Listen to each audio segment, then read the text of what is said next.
السلام علیکم دوستوں آج سے 20 سال پہلے ڈاکٹر عافیہ صدیقی کو اغوا کیا گیا تھا اور وہ آج بھی امریکہ کی بدترین جیل FMC میں ہیں۔ آخر وہ کیا وجہ تھی کہ ڈاکٹر عافیہ صدیقی کو اغوا کیا گیا اور 86 سال کی قید سنا دی گئی؟ آخر انہوں نے ایسا کیا فارمولہ تیار کیا تھا جس سے امریکہ خوف زدہ تھا؟ آج ڈاکٹر عافیہ صدیقی کی رہائی کے لیے کوششیں کی جا رہی ہیں، جس کی امید ہے کہ وہ جلد رہا ہو جائیں گی۔ اس سب کے بارے میں جاننے کے لیے بنے رہیے ویڈیو کے اینڈ تک۔ ناظرین، ڈاکٹر عافیہ صدیقی کے خاندان کی بات کریں تو وہ ایک مذہبی اور پڑھا لکھا خاندان تھا۔ ان کے والد کا مذہبی تعلیم کی طرف بہت رجحان تھا۔ انہوں نے اپنے بچوں کو مذہبی تعلیم کے ساتھ ساتھ دنیاوی بھی اعلیٰ تعلیم دلوائی۔ ڈاکٹر عافیہ صدیقی بہت ہی عقل مند اور ذہین تھی۔ ان کو 300 سال میں پیدا ہونے والے ذہین ترین لوگوں میں شمار کیا جاتا تھا۔ تقاریر کے مقابلے میں اکثر مرحوم عامر لیاقت بھی ان کے ساتھ ہوا کرتے تھے۔ لڑکوں میں عامر لیاقت انعام جیتتے تھے اور لڑکیوں میں عافیہ صدیقی۔ اگر کبھی سب کا ایک ساتھ مقابلہ ہوتا تو عامر لیاقت کہتے ہیں کہ وہ دوسری یا تیسری پوزیشن کے لیے محنت کرتے، کیونکہ پہلی پوزیشن کو عافیہ صدیقی ہی کی ہوگی۔ ڈاکٹر عافیہ صدیقی کے خاندان میں ویسے تو لڑکیوں کی کم عمر میں ہی شادی کر دی جاتی تھی، لیکن ان کے بھائی تعلیم کے لیے امریکہ گئے تھے اور انہوں نے ڈاکٹر عافیہ کو یونیورسٹی اسکالرشپ کے لیے اپلائی کرنے کا مشورہ دیا۔ اس طرح ڈاکٹر عافیہ صدیقی کی تعلیم حاصل کرنے کے لیے امریکہ چلی گئی۔ اس کے بعد MIT، جو دنیا کی بہترین یونیورسٹی سمجھی جاتی ہے، وہاں سے اسکالرشپ کی آفر ملی۔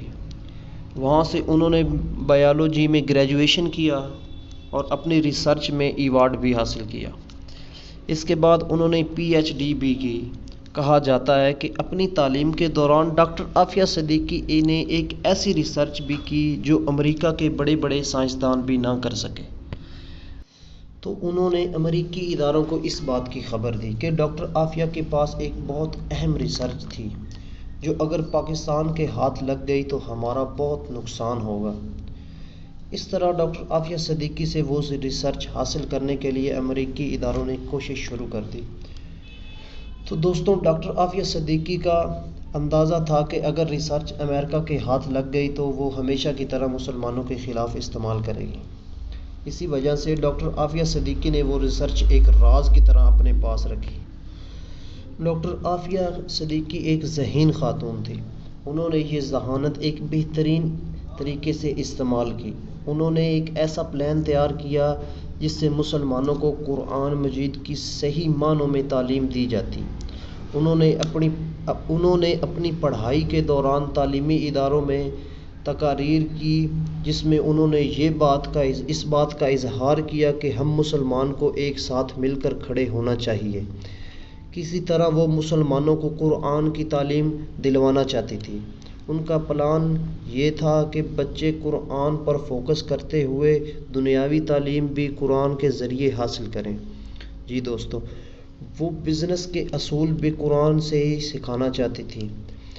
ایک ملک کو چلانے کے اصول اور حضرت محمد صلی اللہ علیہ وآلہ وسلم کی زندگی سے سیکھے جائیں۔ ایک ملک کو چلانے کے اصول حضرت محمد صلی اللہ علیہ وآلہ وسلم کی زندگی سے سکھائے جائیں گے۔ ناظرین، ڈاکٹر عافیہ صدیقی کی 1995 میں شادی ایک امجد خان نامہ شخص سے ہوئی اور 1996 میں ان کا ایک بیٹا احمد پیدا ہوا۔ ان کی شادی شدہ زندگی خوشگوار نہیں تھی۔ ڈاکٹر عافیہ کی بہن ڈاکٹر فوزیہ یہ کہتی تھی کہ ایک دفعہ وہ ان کے گھر ان سے ملنے گئی تو ڈاکٹر عافیہ کے چہرے پر زخم تھے۔ انہیں سائیکیٹرسٹ کی ضرورت تھی۔ ان کے بیٹے نے بتایا کہ ابو نے امی کو مارا ہے۔ انہوں نے ڈاکٹر عافیہ کو ان کے شوہر سے اس بات کا سوال کیا کہ انہیں بھی اس بات سے اعتراف ہے۔ دوستو، ڈاکٹر عافیہ صدیقی کے 2 بیٹے احمد اور سلیمان، ایک بیٹی مریم تھی۔ ان کی شادی کامیاب نہ ہو سکی اور 2 میں طلاق ہو گئی۔ اس کے بعد ان کے سابق شوہر عافیہ پر الزام لگانے لگے کہ یہ ایک خطرناک خاتون ہے جو دہشت گردی میں ملوث ہے۔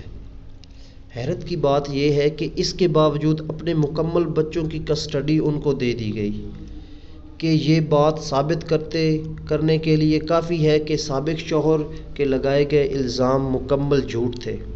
کوڈز کے مطابق ڈاکٹر عافیہ کے شوہر امجد امریکہ کی طرف سے کی گئی سازش میں ملوث تھے۔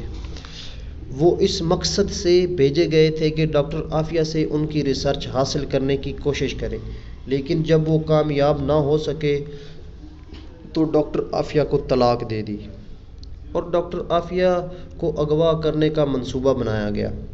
دوستوں، امریکہ میں 12 سال رہنے کے بعد 2002 میں ڈاکٹر عافیہ اپنی فیملی کے ساتھ پاکستان واپس آ گئے۔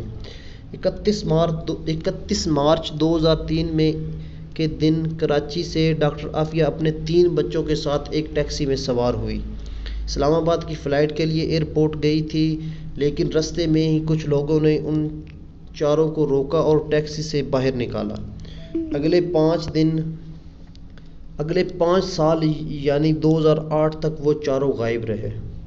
2008 میں امریکی اداروں نے ڈاکٹر عافیہ صدیقی کے گھر والوں سے رابطہ کیا اور ڈاکٹر عافیہ کے بڑے بیٹے احمد کو ڈاکٹر عافیہ کے گھر والوں کے حوالے کر دیا۔ 2010 میں امریکی سماعت ہوئی اور ڈاکٹر عافیہ کو عدالت میں پیش کیا گیا۔ ان کے دانت ٹوٹے ہوئے تھے، بازوؤں پر زخم تھے اور زنجیروں میں جکڑا ہوا تھا۔ وہاں ان کے بھائی بھی موجود تھے، لیکن انہیں ڈاکٹر عافیہ سے ملنے کی اجازت بھی نہیں دی گئی تھی۔ اس پیشی کے دوران سب ثبوت بھی ڈاکٹر عافیہ ہی کے حق میں تھے، لیکن اس کے باوجود بھی امریکہ نے ان کو 86 سال کی قید سنا دی گئی۔ آج ڈاکٹر عافیہ امریکہ کی خطرناک جیل FMC میں ہیں، جو ایک جہنم کا گڑھ مانا جاتا ہے۔ یہ جیل باہر کی دنیا سے مکمل طور پر ڈھکی ہوئی ہے۔ وہاں ان پر جسمانی تشدد، جنسی طور پر زیادتی، ان کی طرف بھیجے گئے خط بھی واپس کر دیے جاتے ہیں تاکہ کسی کو پتہ نہ چلے کہ یہ ڈاکٹر عافیہ کی بہن ڈاکٹر فوزیہ ان کی رہائی کے لیے مسلسل کوشش کرتی رہی۔ حال ہی میں ڈاکٹر فوزیہ اور سینیٹر مشتاق احمد ڈاکٹر عافیہ صدیقی سے ملنے کے لیے امریکہ گئے تو ان کو وہاں پر دیکھ کر ڈاکٹر عافیہ صدیقی کی حالت بہت ہی خراب تھی۔ جسمانی طور پر تشدد کر کے ان کو بہت ہی ٹارچر کیا گیا تھا، لیکن اس کے باوجود بھی ڈاکٹر فوزیہ کو ڈاکٹر عافیہ صدیقی سے ہاتھ ملانے اور گلے ملنے کی اجازت تک بھی نہیں دی گئی تھی۔ ایک طرف قوم کی بیٹی ڈاکٹر عافیہ صدیقی، دوسری طرف ڈاکٹر فوزیہ، سینیٹر مشتاق احمد اور ان کا وکیل، درمیان میں شیشے کی دیوار۔ اللہ تعالیٰ ڈاکٹر عافیہ کی رہائی میں کی جانے والی کوششوں کو کامیاب کرے اور ڈاکٹر عافیہ صدیقی کو رہائی ملے۔